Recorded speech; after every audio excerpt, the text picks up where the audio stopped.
Hi, and thanks for logging on to the Daily Dvar, and here's a brand new halacha for you, and it's for Wednesday, 24th day of October. Here we go. Today's halacha is another one about Lashon Hara. Sometimes in telling Lashon Hara, you can be saying nothing bad at all, nothing derogatory, totally true, and it's still considered a form of Lashon Hara.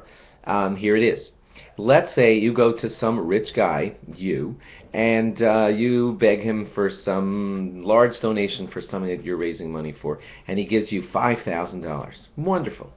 So you thank him, and he gives it, and everything's good.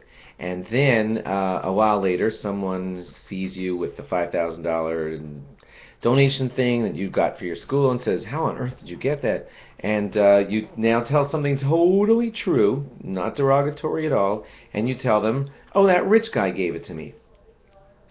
So your friend, of course, now runs over to that rich guy and asks him for $5,000, and he says, "Where'd you get off deciding you could ask me for $5,000?"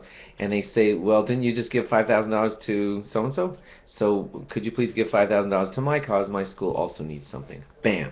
That that was just all around bad.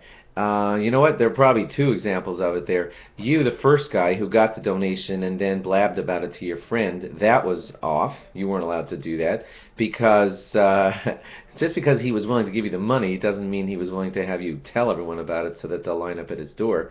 That's like bad step number one. And then your friend who ran to the rich guy and said that you told him that you got a $5,000 donation from, he also did something bad because now he's caused a great amount of animosity between you and the rich guy by telling that you have divulged the rich guy's generosity. So two wrongs happen there. You don't have the right to be divulging great, wonderful things that people are doing when you have good reason to believe that they would want it kept private, like in a story like this.